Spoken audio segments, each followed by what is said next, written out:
Good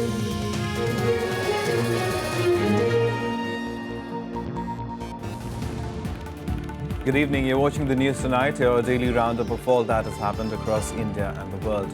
I'm Ishan Russell, and these are the headlines that we're tracking this evening. In a strong message to Pakistan, the US asks Islamabad to go after all terror groups operating from its soil. Remark comes a day after Prime Minister Narendra Modi's address to the US Congress.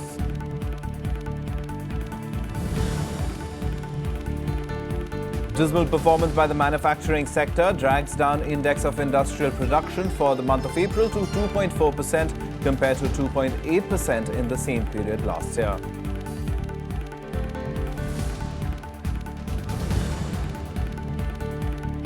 Kolkata-based woman abducted from Kabul. Victim was working for the Aga Khan Foundation in Afghanistan. Indian embassy in touch with Afghan authorities to secure her release.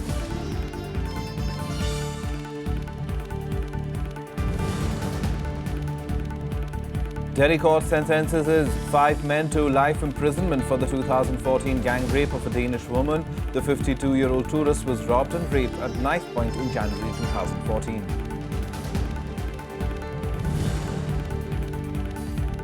And French President Francois Hollande warns against attempts to disrupt Euro 2016. Train drivers threaten to strike on a line serving the stadium that will host the match.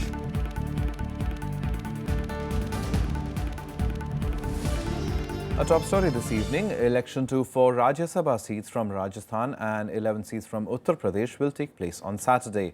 In an effort to make a clean sweep in Rajasthan, the ruling BJP has fielded 4 candidates, including Union Minister M. Venkaiah Naidu and National Vice President of the BJP, Om Prakash Mathur.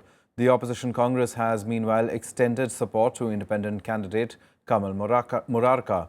Each candidate needs 41 votes to win. In Uttar Pradesh, polling was necessitated because of the last-minute entry of Preeti Mahapatra, who is contesting as an independent candidate with the BJP support. Each candidate needs 34 votes to win in the 403-member assembly. Amar Singh, Kapil Sibal and Beni Prasad Barma are the other candidates in the fray. The results will also be declared on Saturday. Now, amid the fast unfolding political activity in Uttar Pradesh, the BJP seems all set to finalize its electoral strategy for the upcoming assembly elections next year. In its national executive meet in Allahabad on Sunday, it is expected to also end the suspense on who could be the party's face for the assembly polls.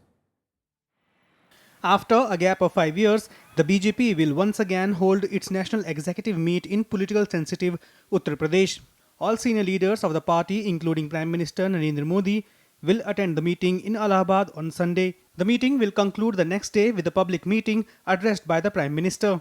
Participants are expected to deliberate on the recent political situation and pass 2 resolutions. मुख्य रूप से जो पिछले समय party की तरफ से जो कार्यक्रम बने थे उसका किस प्रकार से निष्पादन हुआ और भविष्य में कुछ कार्यक्रम और बनाए जाएंगे वो सब विषय पर चर्चा होगी। 2 प्रस्ताव परंपरागत रूप से हमारे यहाँ रखे जाते हैं। एक तो आर्थिक प्रस्ताव आएगा और दूसरा राजनीतिक प्रस्ताव। इसके अलावा भी अगर किसी मुद्दे को या कोई महत्वपूर्ण मुद्दा होगा तो उस पर भी चर्चा हो सकती है। All eyes will be on the finalization of the party strategy for the assembly polls in UP early next year. And while several names are doing the rounds for the chief ministerial candidate, the party says no decision has been taken so far. जहाँ तक चेहरे की बात है, मुख्यमंत्री के चेहरे की बात है, अभी इस संदर्भ में पार्टी विचार कर रही है और कोई फाइनल अंतिम निर्णय एक तरह से नहीं हुआ है। उच्च नेतृत्व बहुत सोच विचार करके जो क्षमतावान या उपयोगी अत्यंत उपयोगी चेहरा होगा उसको वो लोग ले आएंगे। The BJP has already started its poll preparations in UP with party president Amit Shah meeting booth level workers in the state. While national issues and the NDA government's 2-year at the center will also be no doubt discussed, the focus at the national executive meet is likely to remain on the party strategy in Uttar Pradesh. Vishal Dahiya's report for Rajya Sabha TV.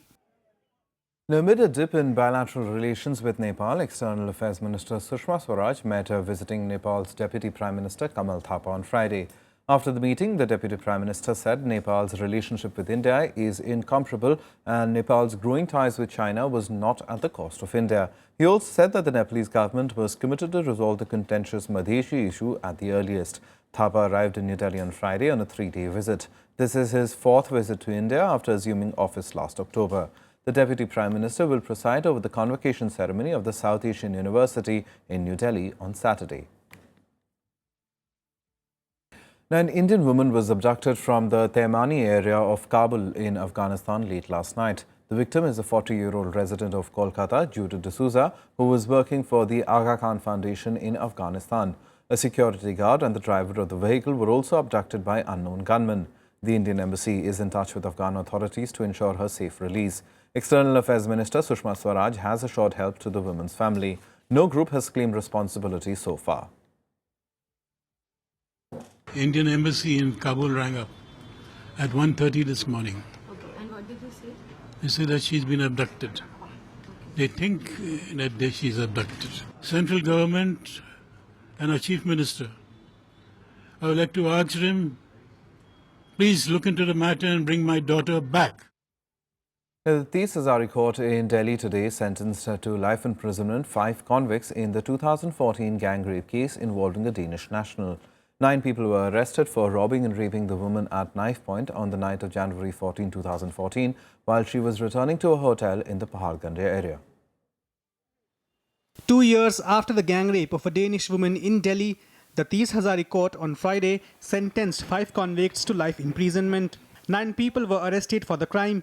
They included 3 minors. While one accused died during trial, a juvenile court is hearing the case against the underage accused.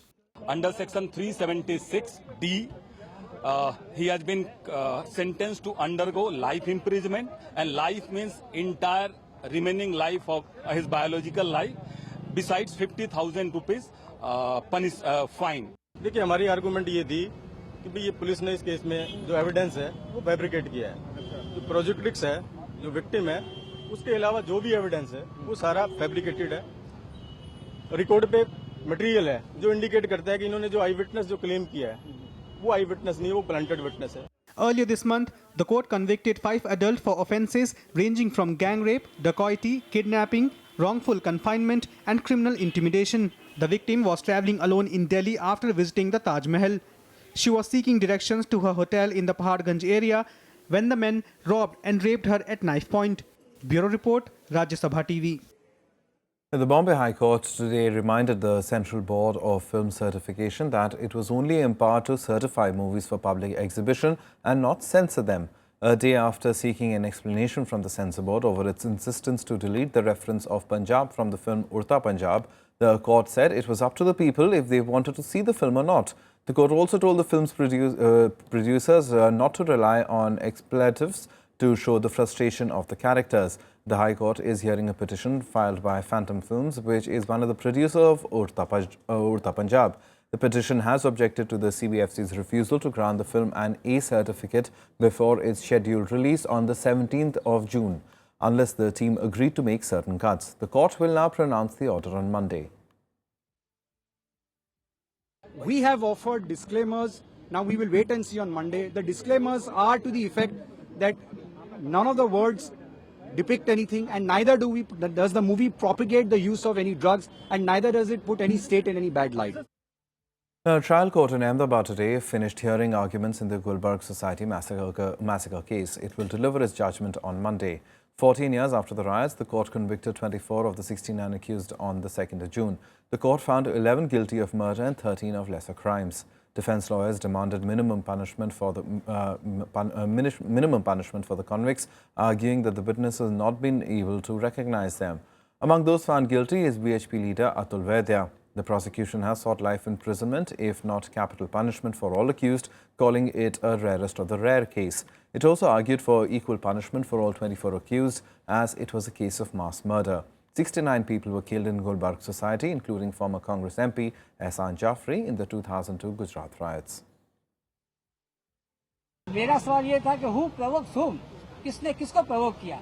हालांकि बात ये थी कि ये provocation जो था वो society के बाहर जो टोला इकट्ठा हुआ था, बार बार पत्थर मारा करते थे, बार बार काकड़ा डालते थे, वो लोग ये सोसाइटी के लोगों को प्रवोक करते थे। फिर भी सोसाइटी वाले चुपचाप बैठे रहे और एट द एंड 10,000 आदमियों का टोला जो था वो दीवार तोड़ के, झापा तोड़ के घुस गए हैं और बना है। This is not a provocation at all.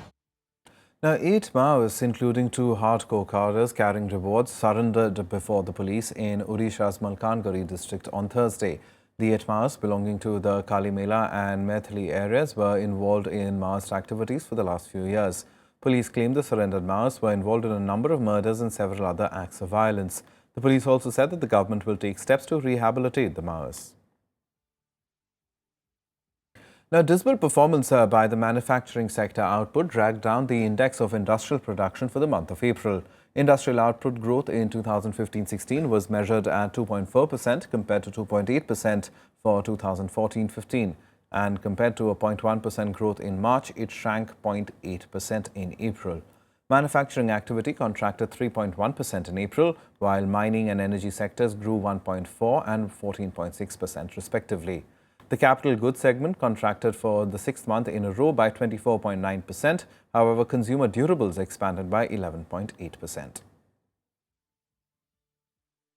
Now, Textile Minister Santosh Kumar Gangwar today said that India's textile exports will cross the target of $40 billion in 2016-17.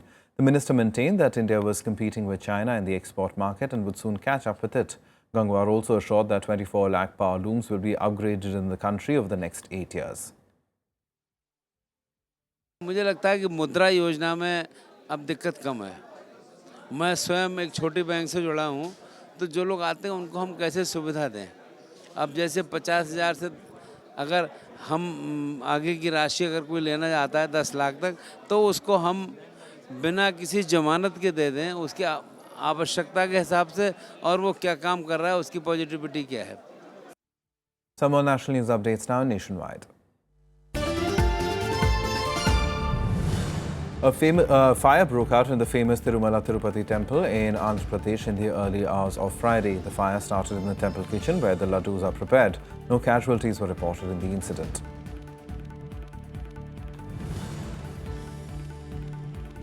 The Delhi police filed charges against 17 people for allegedly recruiting Indian youth to establish a terror base in the Indian subcontinent. 12 people are absconding, while the rest were arrested between December 2015 and January 2016 from different parts of the country.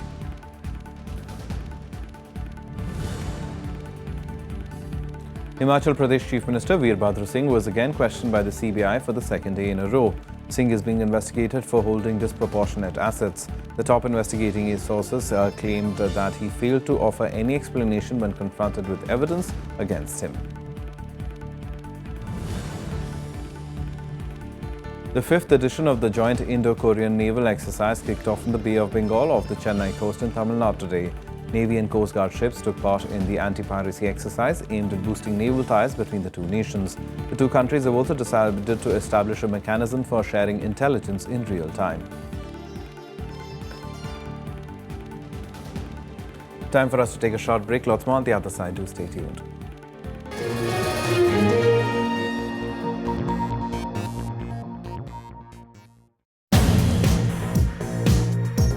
Welcome to this episode of Eureka.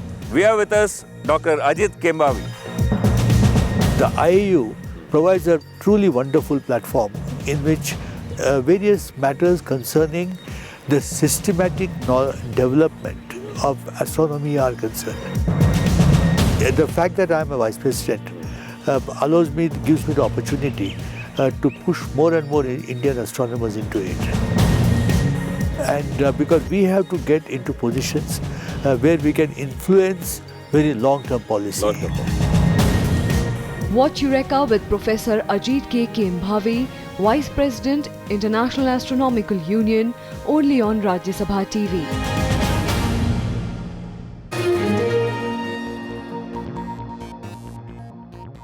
Welcome back. Here watching the news tonight.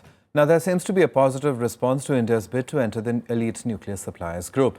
While China is persisting with its opposition, the US has made a strong push to NSG members to allow India's entry.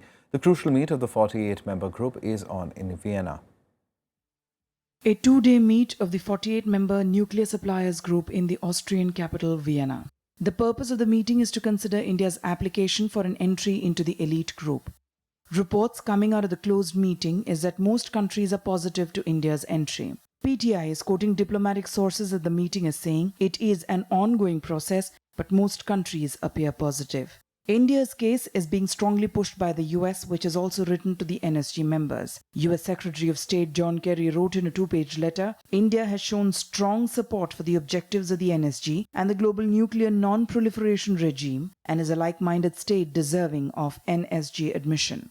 Prime Minister Narendra Modi had succeeded in gathering the support of Mexico and Switzerland during his just concluded visits there. Japan too has expressed support. The spoiler, however, is China, that is persisting with its opposition on the ground that India is not a signatory to the Non-Proliferation Treaty. Beijing wants NSG membership for Pakistan if NSG extends any exemption for India.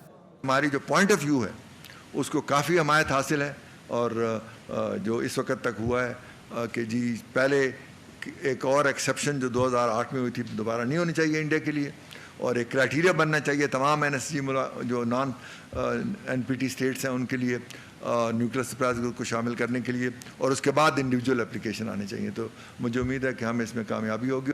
Pakistan also has asked NSG member states to be objective and non-discriminatory while deciding on expanding the group. Islamabad held a brief for the NSG countries' diplomatic missions ahead of the Vienna meet.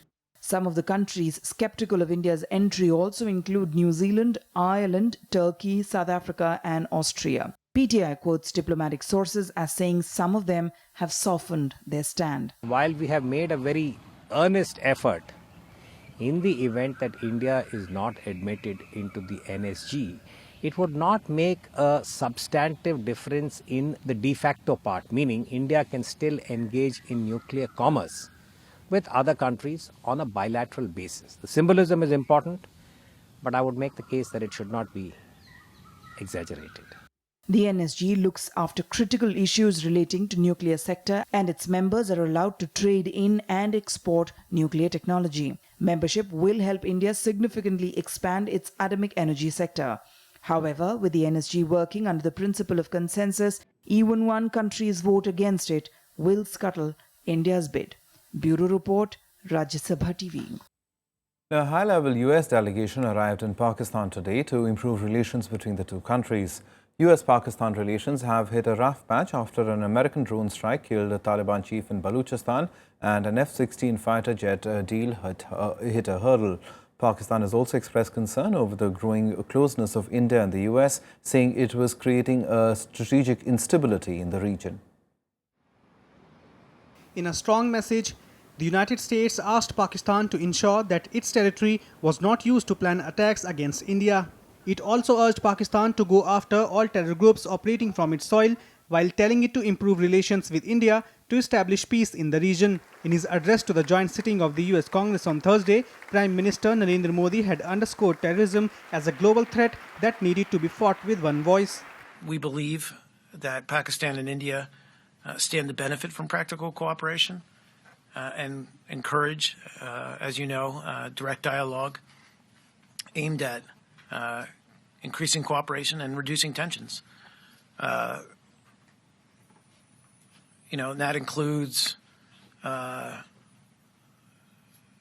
steps by Pakistan to ensure that its territory is not used to plan attacks in India.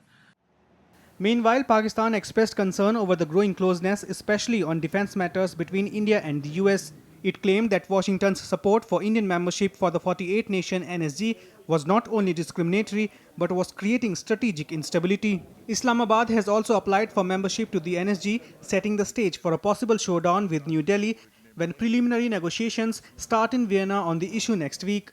इस वक्त नज़र आ रहा है कि जी वो हिंदुस्तान से करीब तर हो रहे हैं वो एक लार्जर जियो पॉलिटिकल कॉन्टेक्स्ट में है क्योंकि उनकी जो इस इलाके के लिए है लेकिन जो हमारे साथ उनके ताल्लुकात हैं उसमें अभी भी रेलेवेंस है लेकिन ये जो एक इशू है कि हमारी सिक्योरिटी को वो उतनी अहमियत दें जितनी कि उसकी ज़रूरत है क्योंकि अगर वो इम्बैलेंस हमारा होगा इंडिया के साथ कन्वेंशनल और स्ट्रेटेजिक इम्बैलेंस तो उसमें यहाँ के अमन के लिए भी ख़तरा है और हमारे ताल्लुकात का भी तो ये हम बार बार उनको एहसास दिलाते रहते हैं.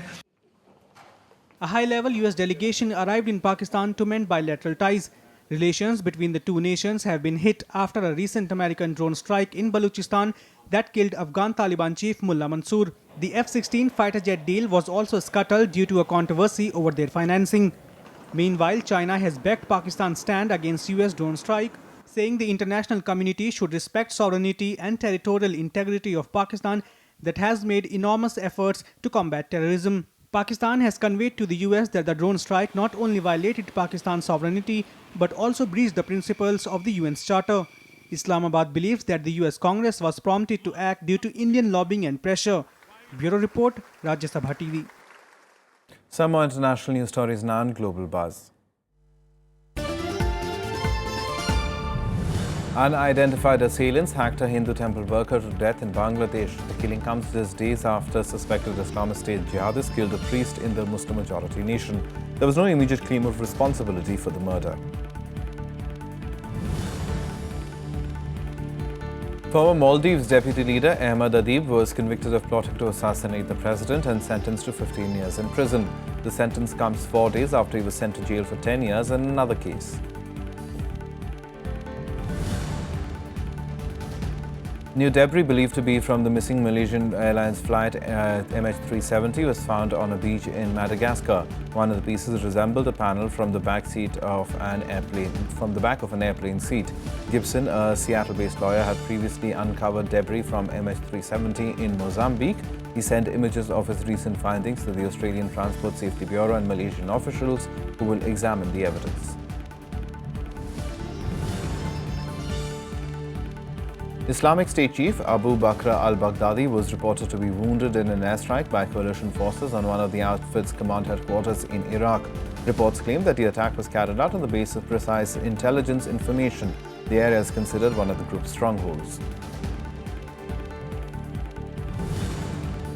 Some sports now, and as Euro 2016 kicks off in France today, security remains the biggest issue, with the tournament taking place just 7 months after a terror attack in Paris that killed 130.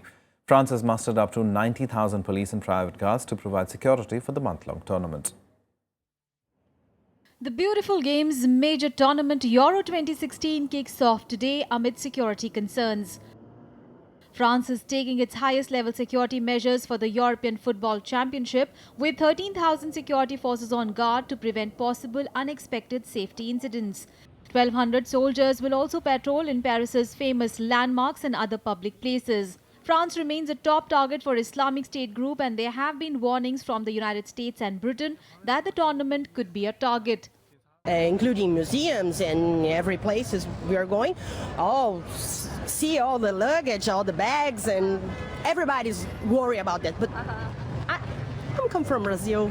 Brazil is worse. I think that they're working very hard to keep the streets safe. We've seen many police and also many military even looking after the streets as well. Meanwhile, a brawl in Marseille led to 2 England fans being arrested. Tear gas was fired and police in riot gear were on streets after the incident outside a pub shortly before midnight on Thursday. Après, dans la soirée, il y a eu des personnes de l'extérieur qui sont venues un peu faire de la provocation, mais il n'y a pas eu de bagarre, la police est intervenue et bon... However, security is not the only concern weighing on the mind of the French government. The country has been in the grip of industrial action, mainly over reforms to labour law. Football fans arriving in Paris and several other cities were greeted by the sight and smell of uncollected rubbish sacks. Train drivers are also threatening to strike on a line serving the stadium where France play Romania in the first match. Air France pilots have also planned 4-day strikes starting Saturday as many football fans fly in. President François Hollande has warned against attempts to disrupt Euro 2016 with strike action. La situation n'est pas complètement réglée parce que le mouvement a été reconduit, mais nous avons pu accéder aux garages dans lesquels sont les camions-bennes qui permettent le ramassage des ordures à Paris. Nous avons mobilisé la collecte privée, le secteur privé. A giant concert at the foot of the Eiffel Tower in Paris went off well, with fans cheering in as superstar French DJ David Guetta performed in the 90,000 capacity fan zone. But the Europe's 4-yearly football extravaganza looks set to be blighted by continuing strikes over the government's controversial labour reforms. Bureau Report, Rajya Sabha TV. Indian tennis star Rohan Bopanna has refused to choose 18-time Grand Slam winner Leander Paes as his doubles partner for the Rio Olympic Games 2016. In a letter to the All India Tennis Association, the top 10 doubles player said he wanted to be paired with Saket Mainene rather than Paes. Bopanna received an automatic qualification to the Olympics on the basis of his top 10 ATP men's doubles ranking. The IATA selection committee will take the final decision on the 11th of June. All the other sports action now on SportsBeat.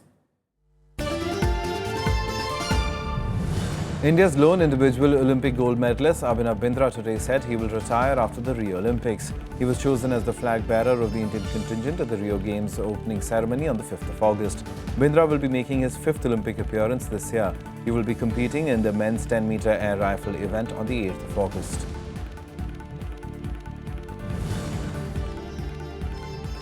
The Indian cricket team will take on Zimbabwe in the first one-day match of the three-match one-day series in Harare on Saturday.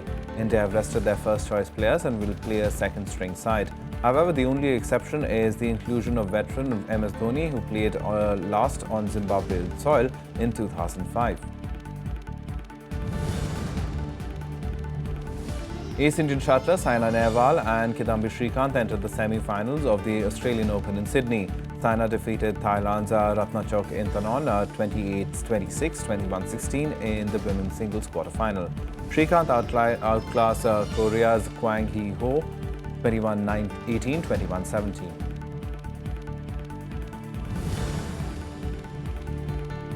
Tens of thousands of people said a final farewell to boxing legend Muhammad Ali in his home city of Louisville in Kentucky. A procession is taking Ali's body past key sites of his life ahead of an interfaith memorial service. Actor Will Smith and ex-boxer Lennox Lewis were among the pallbearers, while former US President Bill Clinton will deliver one of the eulogies. The heavyweight champion and rights activist Muhammad Ali died last Friday at the age of 74.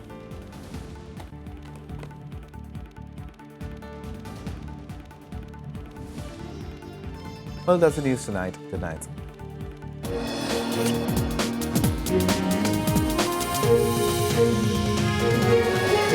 Thank you.